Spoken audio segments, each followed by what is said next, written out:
Okay, Russ, so you are now streaming live. I've made Brandon co-host and you are now host. Okay, thank you, Harry. Great. Thanks, Brandon. I Have a think good day, Russ. you too, Harry. I think we probably have a fairly good sized class today.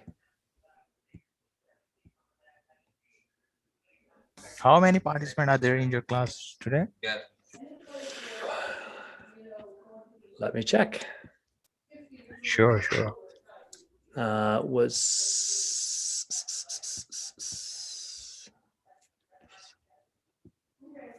there were 44 people signed up. So Okay, so it's a big class. it's a big class today. Yes. We already have somebody with us. We have Eva.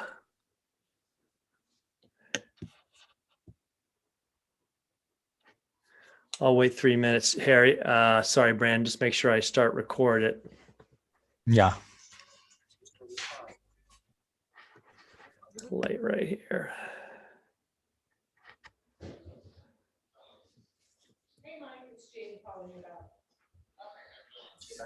Russ, should I start recording or you will start the recording? I'll go ahead and I'll start it. I'm famous for forgetting to yeah. start the recording. So, okay, no problem. It's probably in the notes. If you have Russ, remember to remind him to start the recording. Yeah, I'll be there in the chat to assist the learners. Good. We had a great class at 1. We had lots of good questions, and the TA was a super help to alert me to the questions. You want me to let you know on chat the messages? Probably what we'll do is we'll see the video, and then after the video is done, I will invite learners to respond. And what I'd like them to do is raise a virtual hand. That way they queue up for responding. But if there's class, I'll let you collect the questions in the chat that may happen before that. And then you can ask those questions while they're raising their hand and we're waiting for people to ask live. So if there's, but then I will also tell them to, sorry, okay. Go ahead. Yeah, no. You want me to forward the message on chat to you in chat? No, that's okay. You can just collect them and then read any that were in the chat. I'll ask you, and I do always tell people they can ask questions in chat. I'm also going to ask people to respond about some ideas for some classes. We're looking at doing a class on travel safety, and I'd like people to say, yes, I'd like to see that class, and or I'd like to participate in that class. I have some ideas, something like that. I'll ask them so they can give live feedback. Sure.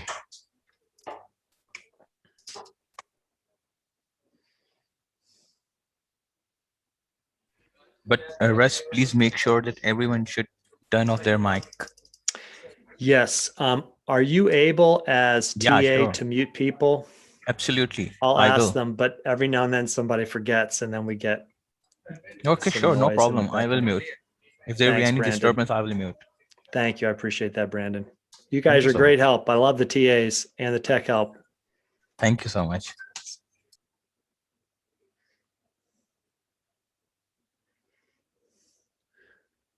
Hey, now we're getting people coming on. Hi, Andy. And Dolores, Deborah, Joe, Beth, Eva. Hi, Eva. Hi.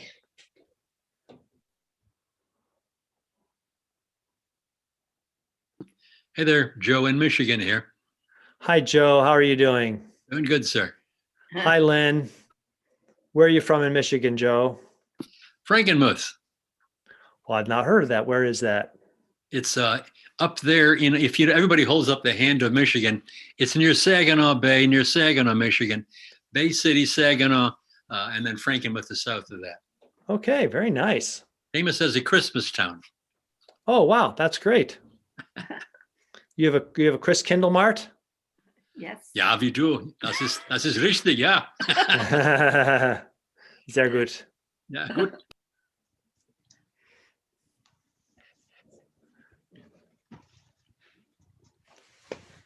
Welcome, Susan and Anthony, Pam, Beth.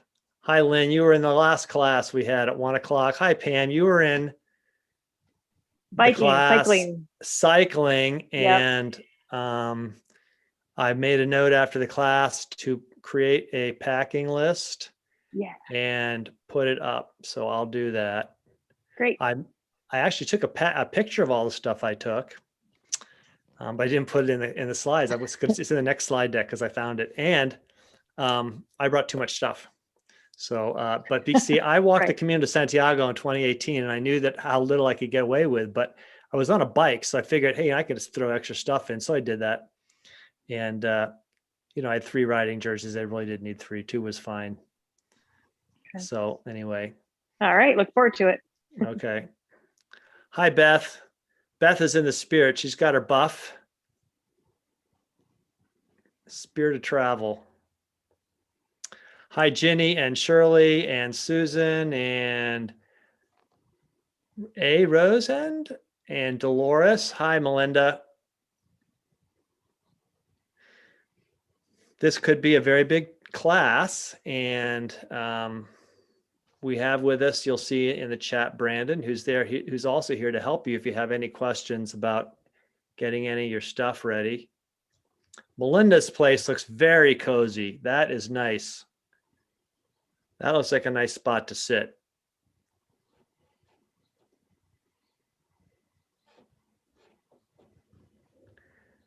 Anybody here, this is your first Get Set Up class.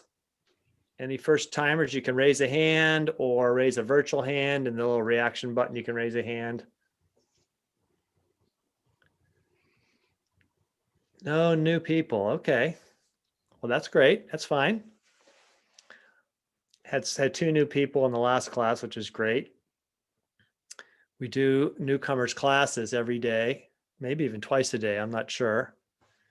I'll be doing one next week. Friday is going to be my day. And well, hi, there's Carolyn. And Hi, Rose. hi, Christine. I recognize a lot of you that are coming in. This is great. Hi, Rose. Hi, Rose and Christina. Hi. Hi. This is a great class today. I love the Dutch painters, Van Gogh, and I believe they pronounce it in Dutch Van Gogh. At least I've been told that is one of my all-time favorites. I've got a postcard collection of Van Gogh self-portraits because he did a whole bunch.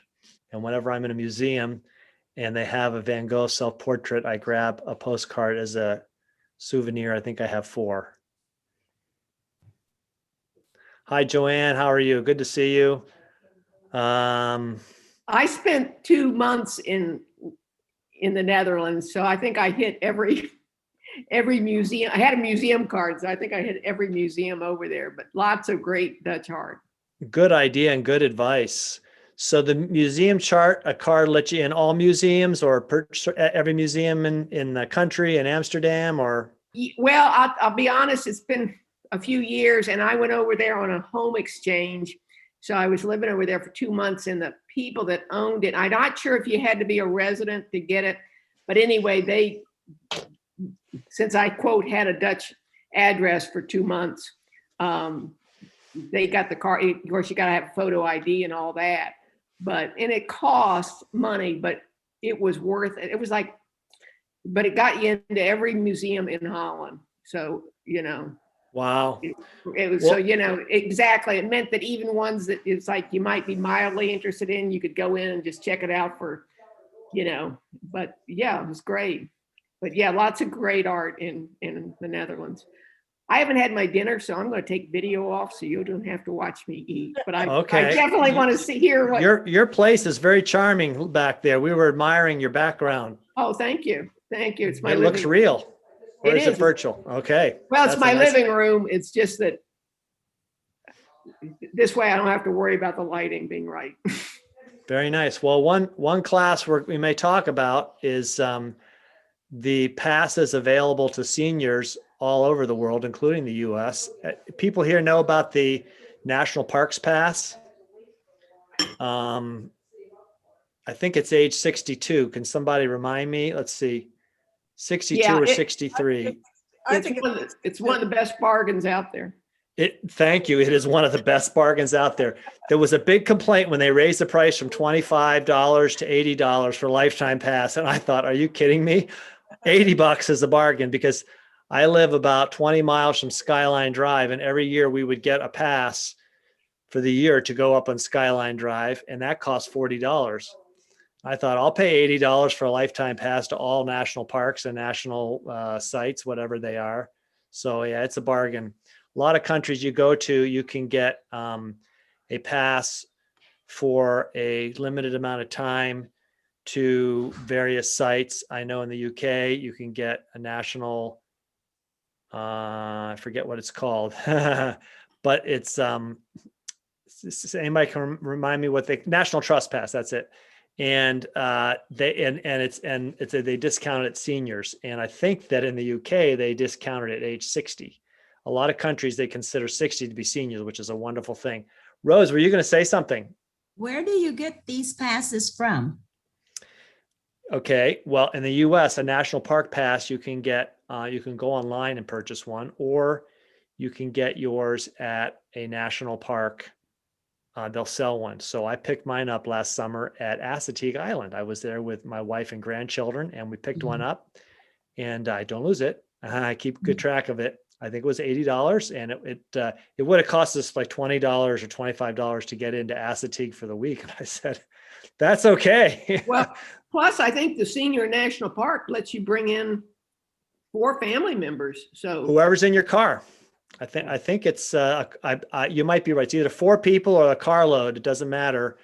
Well, I can't put more than 4 other people in my car anyway, besides me. But well, I'm sure the parks, they're going by the car. Then yeah.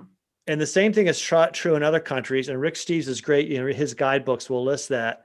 When I've been to the UK 6 times and have had a pass about 3 or 4 of those times, and the first site you go to, if it's big enough, it has like a place to pay to enter. They'll sell you the pass, and they're like for a week or 2 weeks or something, or a month. There's a limited duration, but they're a very good deal.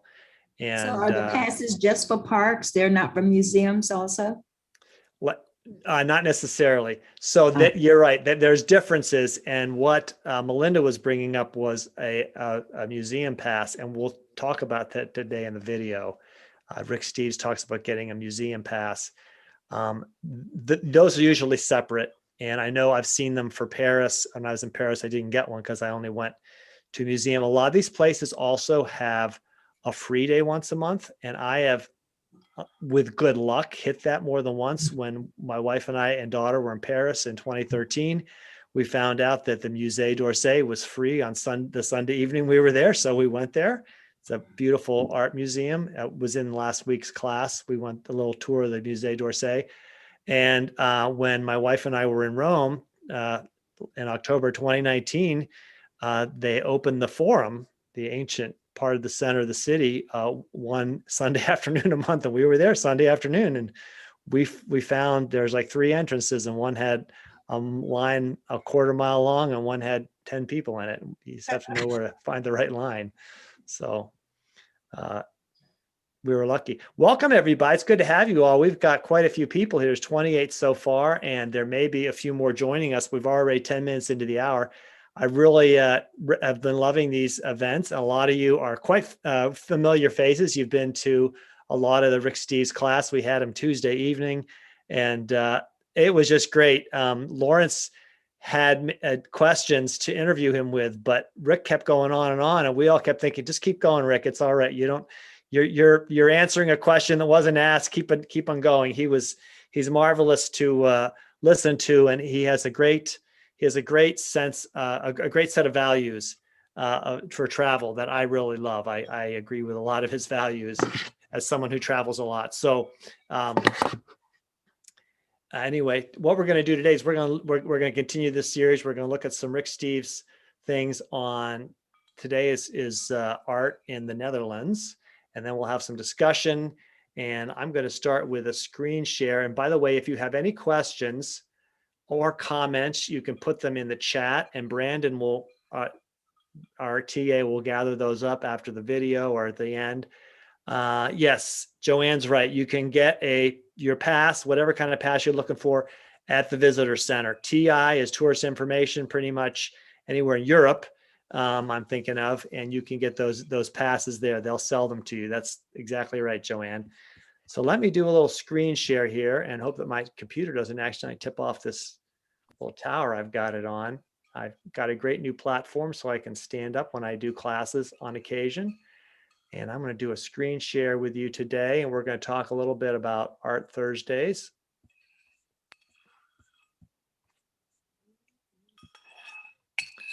And you should see something here that says Thursday in Art. That everybody seeing that? Yep. Great. Oh man, Rose, you've got that on your book. I love it. I love it. Don't she got I need to put a Dutch. Oh my goodness. I need to put a Dutch painting on the cover of this. And I think I was searching for Van Gogh. You would And not believe this book. oh, I can't believe that book. Oh my. This book has so many beautiful paintings in it by Van Gogh. It has all of these paintings here. That's just beautiful. It has all of those paintings in it. This was such a beautiful book. I couldn't believe it. And I had the audacity. I was able to get an umbrella with this same print on it. Oh, good for you. Yes. Don't you yes. love his colors? I just I love his love colors. his colors. I love them. I love them. Oh my goodness. I was so surprised to be able to get this book. I got it from Barnes and Nobles many moons ago. Okay, so that means they probably don't have it if I go there tomorrow. Look and see if they've got it. I'll put all the information in the chat for you, okay?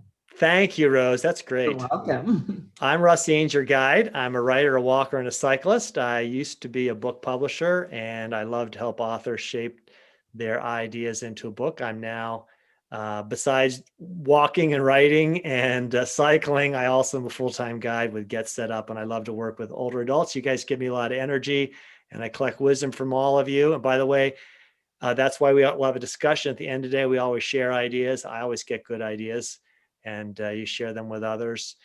We learn from each other. Ideally, we can see you and your cameras are on. We can request a recording of this class after the class. You can email help@getsetup.io. If anyone is joining by live stream, the best way to participate is to join us and register for a class. And we are live streaming today. So I encourage anybody watching us to register and then join live with the class. We are, by the way, not paid to promote any specific products at Get Set Up. We're just an educational organization. Rick Steves came to us on April 13th. That was 2 days ago. And we're going to continue with Rick Steves for the month of April. And if you've been with me in any of these other classes, you know this quote I'm about to share, but if you're new, I'll share it anyway. Our mission is to inspire Americans to venture beyond Orlando. This is Rick Steves talking about his company. And I pulled this quote out of an article. He was interviewed about what he did last year when he couldn't do anything. And he said in the interview, and he also said when he was live with us the other night, that he had to cancel 30,000 people that were the tours for 30,000 people. That's how many people sign up for his tours a year. So last year they canceled and returned money for 30,000 people. And his book sales, I think he said something like 18 of the top 25 bestsellers in travel books are his. And of course, those sales dropped 90% because people weren't going anywhere. So he kept his staff on salary, and he said, we owe it to our mission to still be around after this is done. He means this pandemic. So America can be less fearful and open to the world with a mindset of building bridges instead of building walls. Great philosophy he has of travel. He feels that one of the points of travel is to open our minds and our hearts to other ways of being things. And I really appreciate Rick. And so I'm going to stop share for 1 second so we can see some video. And I'm going to share 4 video so we can see a video here.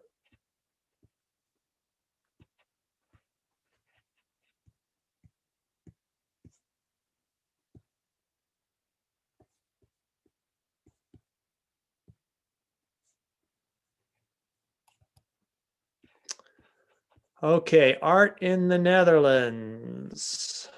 Let's go, Rick.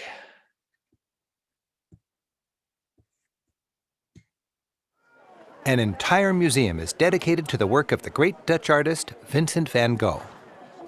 The Van Gogh Museum, laid out as a stroll through the story of Vincent's life, shows how intimately his life and art were intertwined. Van Gogh grew up in poor, rural Holland. From the start, he had an affinity for working people. In paintings like his Potato Eaters, a painting as dark and grainy as the soil itself, he gives these farm laborers the same dignity Rembrandt gave to merchants and aristocrats. As a young man, Vincent was very religious. He studied to be a pastor and did church work in poor communities. But this wasn't his true calling. He decided to paint, to capture the world he felt so intensely on canvas. He moved to Paris, and the City of Light opened up a whole new world of color. Vincent hobnobbed with the Impressionists. He studied their bright colors, rough brushwork, and everyday scenes. He painted shimmering reflections like Monet, cafe snapshots like Degas, still lifes like Cézanne, and self-portraits like nobody else. But Vincent longed to strike out on his own. In 1888, he headed for the south of France, arriving just as winter was turning to spring. Energized by the sun-drenched colors and the blue sky, in just 2 years, Vincent produced an explosion of canvases. His unique style evolved beyond the Impressionists. Thicker paint, brighter colors, and swirling brushwork that made even inanimate objects pulse with life. Vincent's ecstasy alternated with depression. Eventually, he was admitted to a local hospital. His letters home told of his great loneliness. While in the hospital, he found peace painting calm scenes of nature. But he also wrestled with his inner world, capturing spiritual scenes with surreal colors, twisted forms, and dark outlines. In this, one of his last works, the canvas is a wall of thick paint, with roads leading nowhere and ominous black crows taking flight. Overwhelmed with life, Vincent walked into a field like this one and shot himself.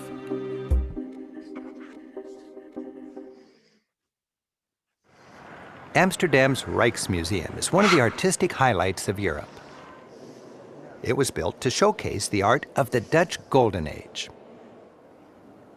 Here we can gain insight into the industrious people who made tiny Holland so prosperous and powerful back in the 17th century.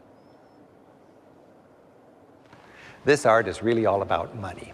The Dutch worked hard, they were brilliant traders, and the wealthy had plenty of money to match their egos.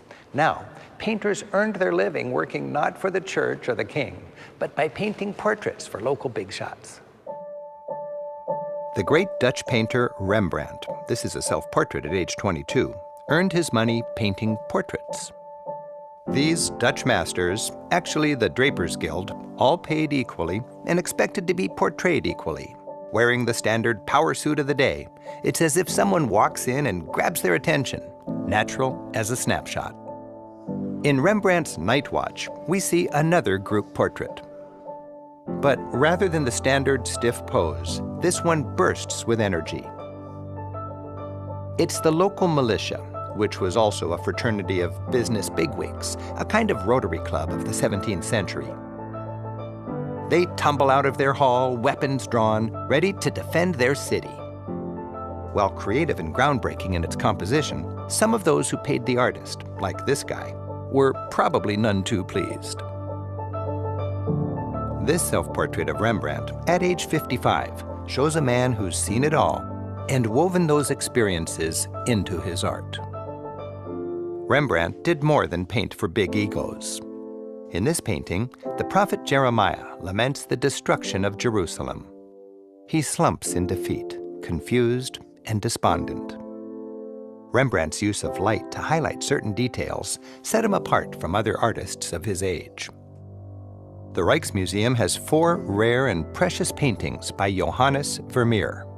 Here, the master of tranquility and stillness shows an intimate street from his hometown of Delft.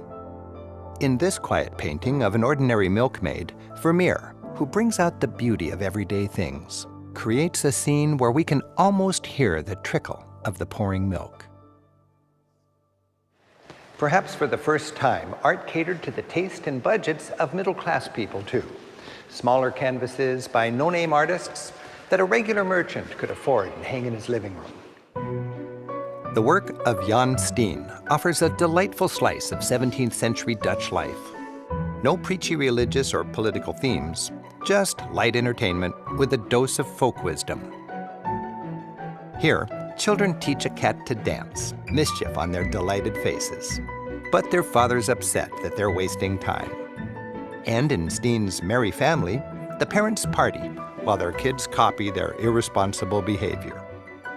The girls learn to drink, and the little boy picks up smoking. The note warns, parents beware, your children are learning from your bad behavior.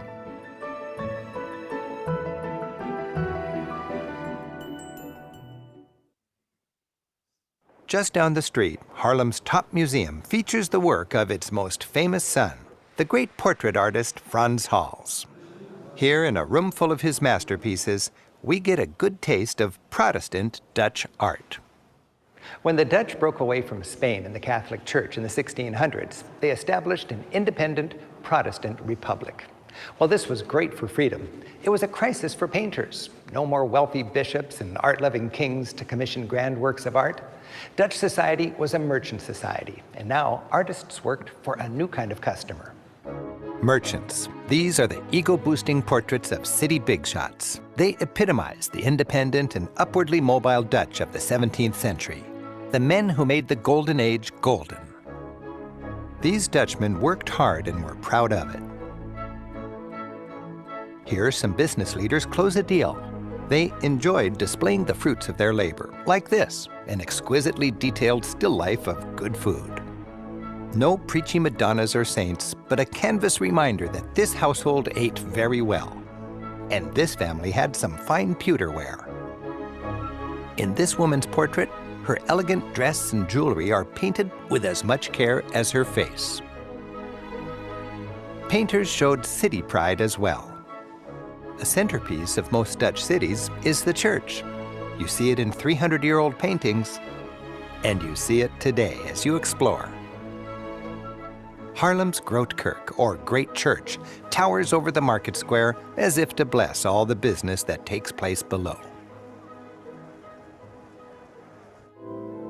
Inside, you find a towering Gothic nave, which was whitewashed and purged of its Catholic ornamentation when the Reformation arrived in 1566. Small frescoed sections revealed when the whitewash was cleaned off show how the entire church was originally decorated. As was the case in many Protestant countries, rather than huge, preachy works of visual art like frescoes and statues promoting the message of the church, the artistic emphasis was put on music. Protestant churches invested in mighty pipe organs. Haarlem's towering organ has been giving worship here an inspirational soundtrack since 1738. And visitors enjoy free concerts weekly.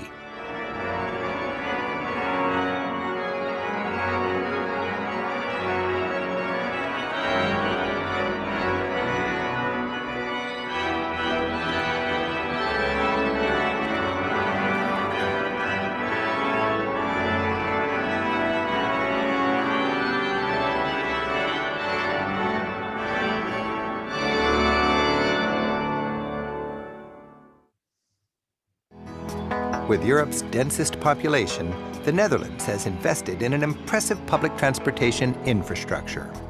Buses and trains seem to go everywhere all the time. After leaving Haarlem, in a few minutes we're in Rotterdam with its striking new train station. Rotterdam has a gleaming skyline and Europe's largest port. It's a reminder of the Dutch knack for international trade. Locals say that while the money is spent in Amsterdam, it's made here in Rotterdam. They boast that shirts in Rotterdam are sold with the sleeves already rolled up. A walk through this thriving pedestrian zone complements our quaint old world sightseeing with a dose of today's reality. Rotterdam's port is the third largest in the world. With a harbor tour, you can appreciate its immensity. The port handles 35,000 ocean-going vessels each year. That's almost 100 ships a day. While most of these ships sail the open seas, this is where the Rhine River meets the ocean. And from here, riverboats filled with either tourists or cargo can go all the way through Europe to the Black Sea.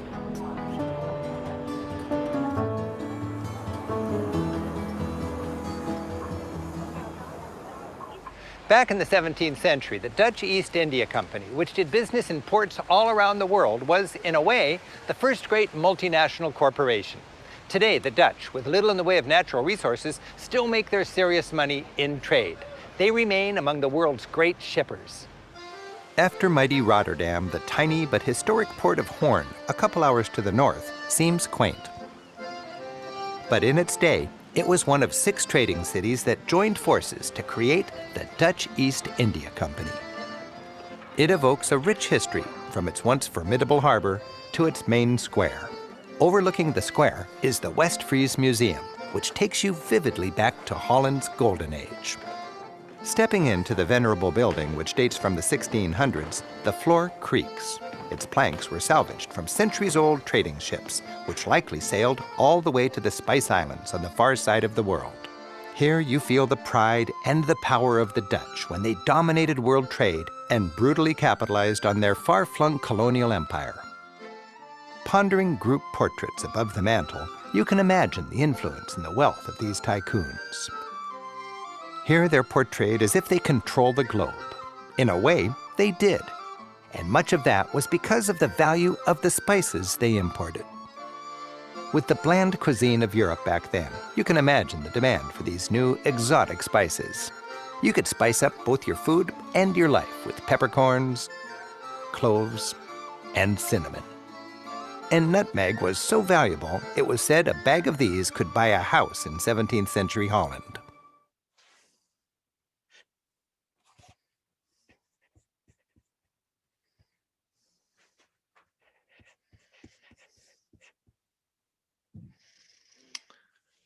Well, that was great.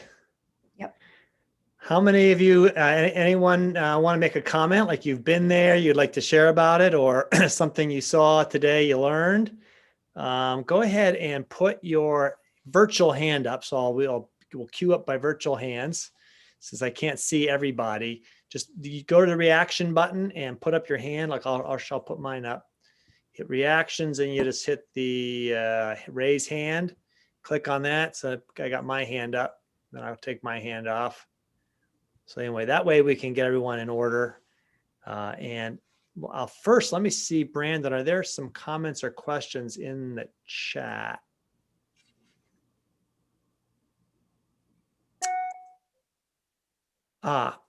Will Rick's presentation be available to watch another time? I believe that if you go to the Get Set Up Facebook page, right now, you can, where we do live events, you should be able to find the recording of that live event. So check our Get Set Up Facebook page. Live events, when they're streamed, stay there, I'm told, forever. So we'll find out if they're really there forever or not. Beth, you had a comment. I do. I was able to visit the Netherlands a couple of years ago, and it was wonderful to see the Van Gogh exhibit or the Van Gogh Museum. But I'd highly recommend I think the second largest collection of Van Gogh is at a park.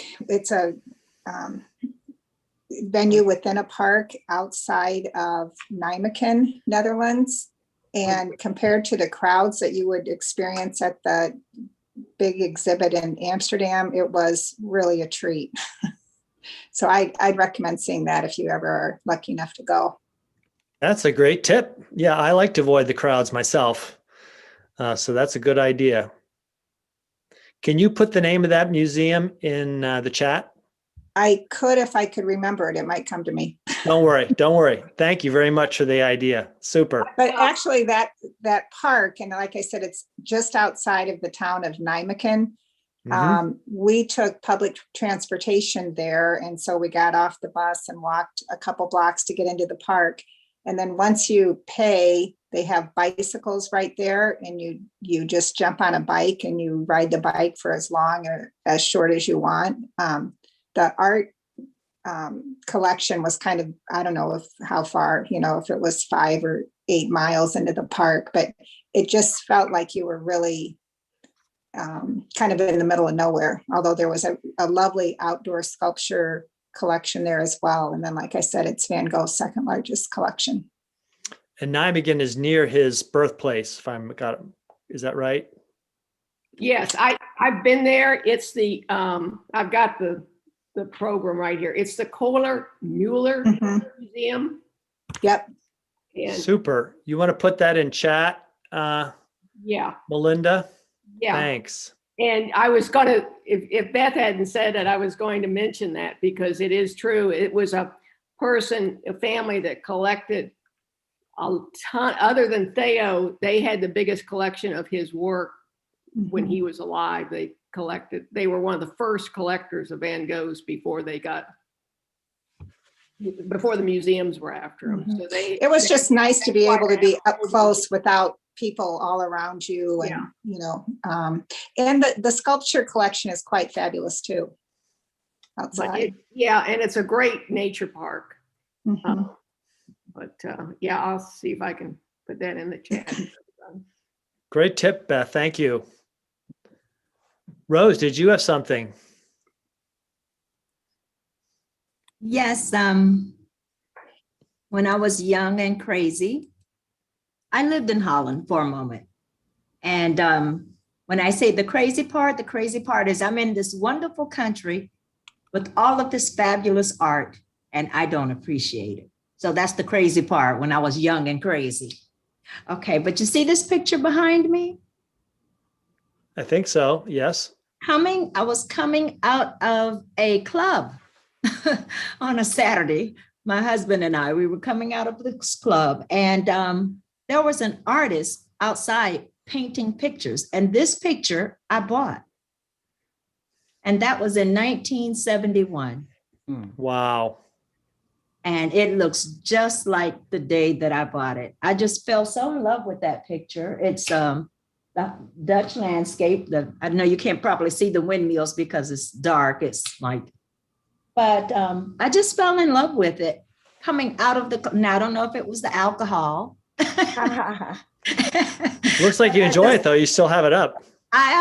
Everywhere I go, it's going to always be a part of me. I hope I don't have it in the cemetery when I go there. But I absolutely love the art that's there. It's just so much about Holland that is just absolutely awesome. It's just so wonderful, especially music too. Yes. Yes. I haven't been there. It's on my list. Oh, you definitely have to do it. I want to go back again. This time when I go, I'm going to probably stay like 3 weeks. Okay. I want to make a really good vacation of it. That's a great idea. Mhm. Thank you. Melinda. Yes, just to follow up on what Beth was saying, one thing I do recommend, other than last year because of COVID, but for the last 4 or 5 years, I've been doing home exchange with Europeans, and usually I only do it once a year and usually take about 6 months to set it all up. But it's really a nice way to go over and usually at least a month. Like I said, in the case of the Netherlands, I had a 400-year-old Dutch farmhouse outside of Utrecht. And like they said, the Netherlands, the downside of the Netherlands is the fact that it's flat, flat, flat. It's probably the most uninteresting, no rolling, beautiful countryside. And it's the most populous, crowded of the European countries. There's more people per square foot in the Netherlands than anywhere else. But they have a great train section. The Dutch are wonderful people, although they do speak English, although you'll hear everything's in Dutch as well. And as Rick was saying, a lot of great art, but it's a very underrated European country. There's the nice thing about it between the Netherlands and Belgium, they're small and compact. So with the train, the 2 months I was over there, and I think I took 2 weeks of it to fly into Switzerland and visit a friend. So I was there in the Netherlands 6 weeks, and I used the train and went out, and you could get to probably the most northern part of the Netherlands within 4 hours, but mostly Rotterdam, and you could get into Utrecht. I highly recommend too. It's one of the most interesting because almost all the Dutch things are on canals, but Utrecht has a double canal in that the canals are down on a lower level, and and below the street level is where all the warehouses and things were. So little interesting shops and restaurants and residents have gone into those warehouses. And it's a very old and university town. But again, like I said, you can really, with a train pass, go out, see a lot, visit another town for the whole day, and then be back at your home that night. So it's and a lot to see. So it's a like I said, it's a country that people typically kind of skim through and only spend a day or two, but I highly recommend it. And I highly recommend considering home exchange as a way of being able to not only affordably go over, but it's when you can go over and actually, like I said, spend 6 weeks where you have to go to the grocery shop and figure out what things are in a foreign language, and you start using local transportation and living like a local, then, and like Russ said, you also are aware of when the free days are and things like that. Although sometimes it doesn't, the free days are so crowded, it's not worth saving the money. But did you get into the home exchange? It's been around for a long time, but it's on the, you can go, it's homeexchange, I think, .com. If you could put that in the chat, Melinda, Okay. that'd be a big help, because I'm going to be doing a class on how to do home exchanges or house sits as a way to both travel less expensively, because you can exchange your home.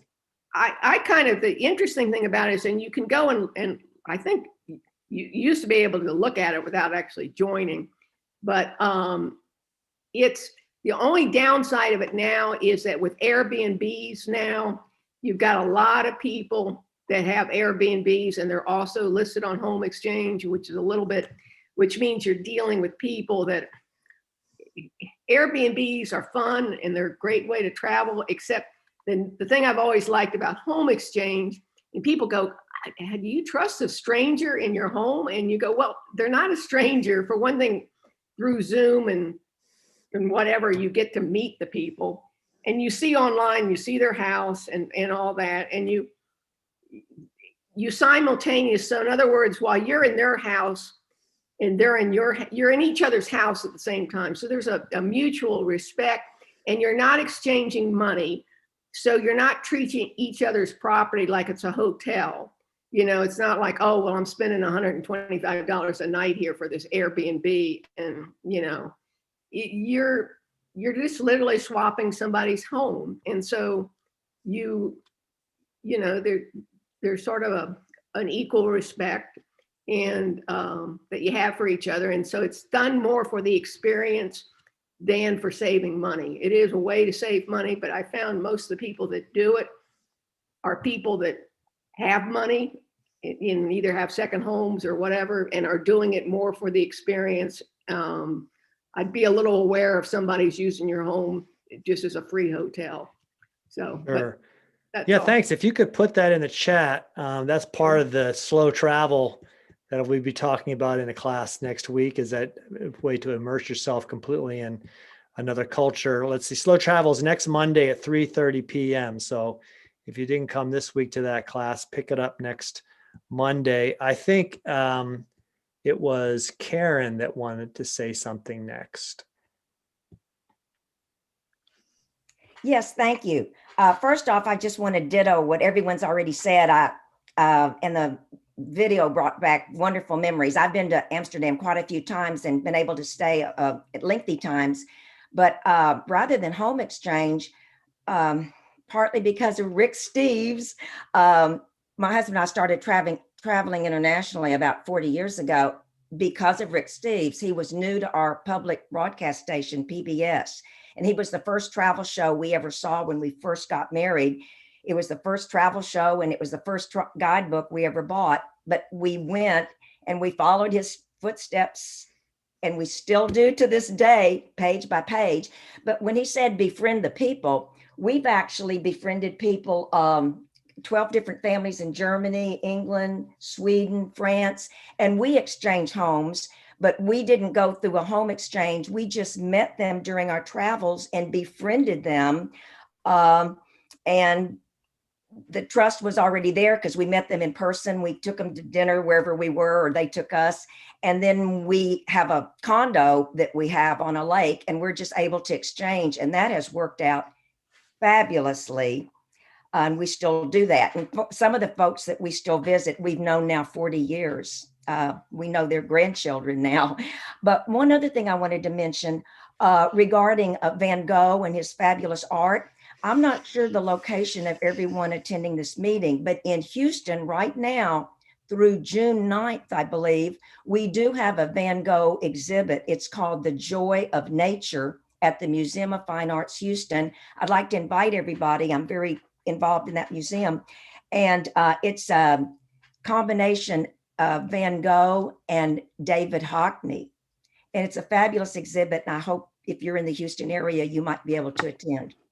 So That's great. That's great. Yeah. I, when we did the art in Paris last week, I mentioned that actually one of the greatest collections of Impressionist paintings outside of Europe is in Chicago, the Art Institute of Chicago. That's where I learned about Impressionism from my brother. So you don't have to travel overseas necessarily to see some great art. That's a great tip. And it's similar to you. My wife and I, our family, we've had a lot of exchange students over the years. So we travel and spend time with exchange students.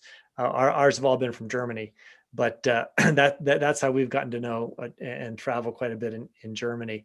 Joanne, you're next. Did you have something? Sorry. Yes, we did the rail pass when we were in the Netherlands. So we went from Amsterdam down to Rotterdam, into Brussels, to Bruges. We were in Antwerp. We went and all the way down to Luxembourg. So we did the whole thing, and that was really great. It was you could use the rail pass for so many days, and then you could stay in a place, and then you picked it up another day. I think it was good for like 20 some days, 25 days, but you had to do some of them consecutively, but that was a good way. So we have we have always used public transportation for, I bet, the past 15 or 20 years, and we managed to get where we need to go. So what Melinda was saying, it's easy, just you hop on a train and go where you have to go. So I would recommend getting the rail pass if you're going to be for any length of time. Rick made a comment the other night that I resonated with. He said something about optimizing your itinerary. And it reminded me that when my wife and daughter and I were in France in 2013, we spent 3 days in Alsace, and then we were going to Paris, and I had rented a car. So we drove from Alsace to Paris, but it took us all day. And I remember thinking later, you know what? I wish I'd spent just some more money and had taken the high-speed train to Paris. We would have the whole day in Paris instead of the evening. So he's got some good points there. And the Europeans do have faster trains. So, and I'm a big one on the local transit. One thing I talk about in the slow travel class is that in most places, a lot of places, and I'm not sure if it's most, but I'm pretty sure it's most though, in Europe, the buses even go into rural areas. And whereas in America, it's not possible in most rural communities to get a bus. There isn't even one around where I live. But in Europe, many of the places, the historical sites that are outside of towns or cities, a bus goes there. And it's also a fun way to go, actually, and it's less stressful than driving. The only other thing that might be better is walking, but that takes you longer. The other thing is, you don't have to get the first class pass, get the second class. They all go the same place. That's right. At the same speed. Then you get to meet more people that way too. That's right. Although I just came back from Italy. Well, I did Italy in October 2019, managed to get in and out before the COVID hit it. But Rick had recommended, and I longtime Rick user, but on the train, he made a point. The rail passes are not as cheap as they used to be 10, 20 years ago. As far as if you're going from one country to the other, like Paris to Frankfurt or Paris to Prague or something like that, it's actually cheaper to fly.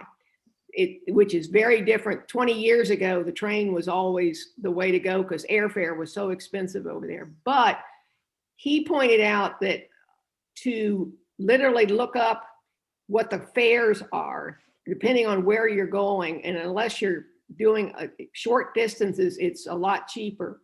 But I know he ended up, we were, considering, I think we ended up getting one for Italy that it was just 5 days and they didn't have to be consecutive. But it was, again, he makes a point of do the math, and sometimes it's better and sometimes it's not, depending on how often you're going to use it, which is interesting because rail used not to be that way.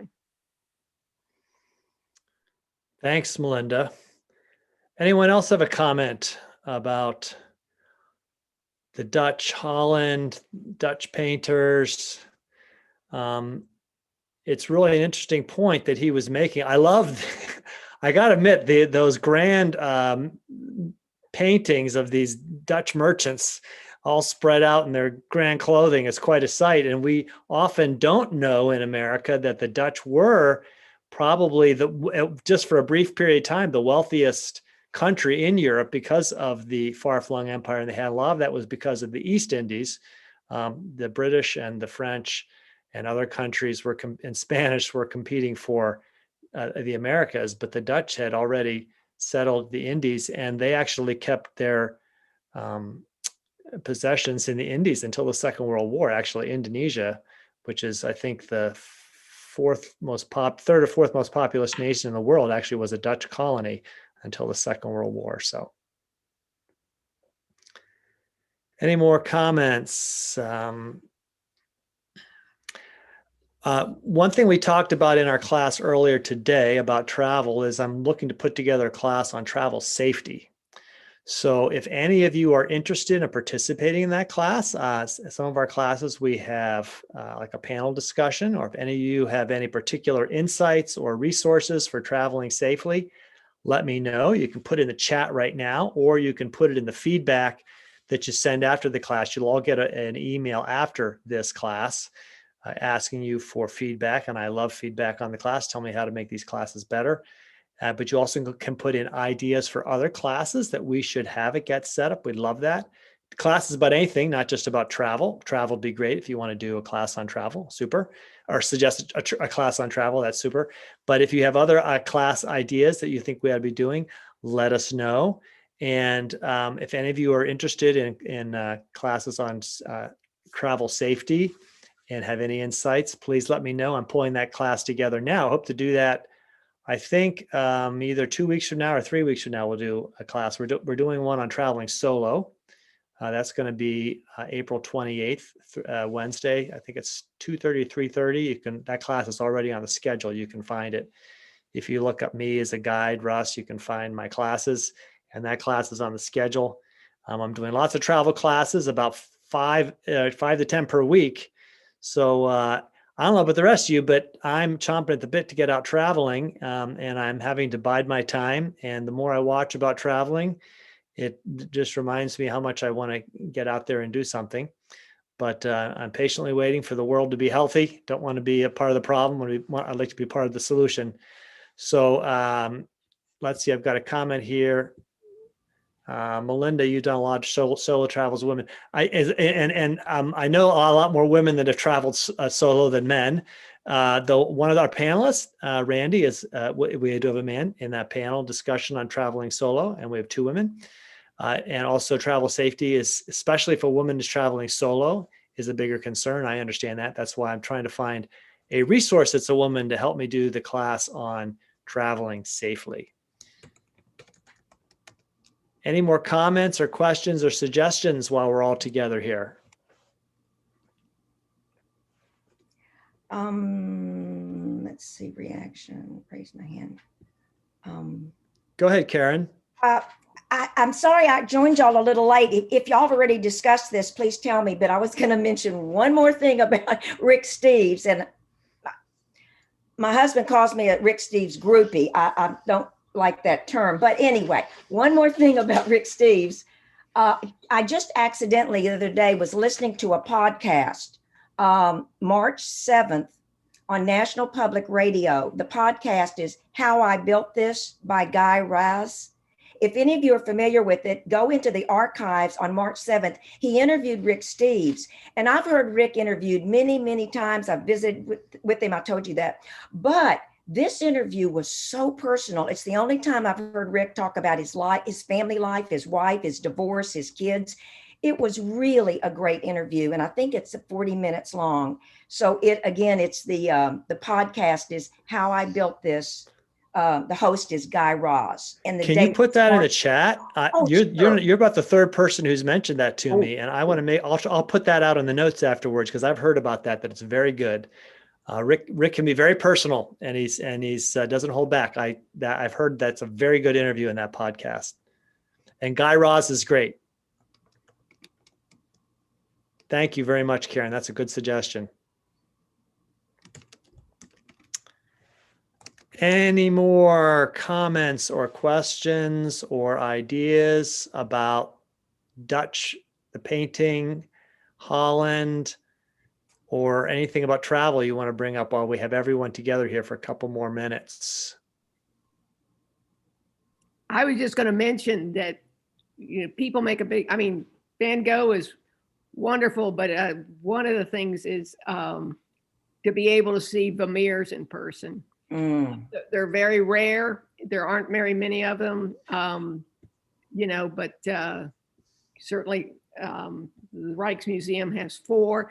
The National Gallery in Washington, D.C., I think has 3 or 4. And when I was in Dublin, the Dublin Museum had a show of Vermeer, which had they had managed to pull probably half the Vermeers from the world for it. And then they coupled it with other Dutch paintings from that same period, to kind of similar things. But it was, like I said, anytime you get a chance to see a Vermeer, it's kind of like getting to see a Da Vinci. There just aren't many of them, but they're very special.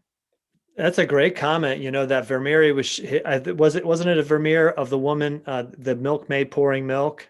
Yeah, and also of course the most famous, they call her the Dutch Mona Lisa, but is the girl with the pearl earring. Yeah, I love those. That one with the milkmaid pouring milk is one of my favorite paintings. That's a great input. Yeah, and then I think the Hague has the girl with pearl earring, and she's as haunting as the Mona Lisa as far as to see that one in person. Karen. I just want to piggyback onto what Melinda was just saying about Vermeer. I used to know the director of the National Art Gallery in Washington, D.C., and he was asked once in a public lecture if there was a disaster at the National Art Gallery in Washington, D.C., and he could only save one picture. You guessed it. He said it was the Vermeer. Oh, wow. That's a difficult question. If I were him, I would have sidestepped it, but wow. The National Gallery has at least 3, if not 4. So he'd have a hard choice of which one he's going to grab. I think he named which one, but I don't remember, but they're all beautiful. Rick said the other person that owns a lot is the Frick in New York. The Frick Museum, I think he has 4. So. Rick said something, and I don't remember where we've seen it. I've seen so many videos the last 2 weeks, but it could have been in his interview. But he said that he studied art history maybe for a class in college or something, or maybe it's been since he was in college. And he said that was one of the best courses he's ever taken, because when he goes into these museums now, he understands what he's looking at. And I really thought that was a great input. So if you're going to be someone going to one of these museums, that's really a good tip to read up a bit on art history or about a painter. So, well, you've been a great group, and tomorrow is History Friday, and I think tomorrow we're doing the history of the Celts. So I really look forward to seeing you all tomorrow. Let me give you the time on that. I think that's a little bit earlier. That tomorrow is History Friday at same time, 4 p.m. Celtic nations, and we all, of course, think of Ireland and Scotland as Celtic nations, but there's much more than that. The Celts once dominated all of Europe. And next Monday night, we'll be back to island hopping. Next Monday, 3:30 is slow travel. I will again talk Pittsburgh to Washington, D.C. on the Rails to Trails Tuesday at 11 a.m. So, and we'll continue the Rick Steves series through the end of this month. And I look forward to seeing any and all of you in those classes. So everybody have a good evening, and it's been a great hour, and enjoy yourself. Bye.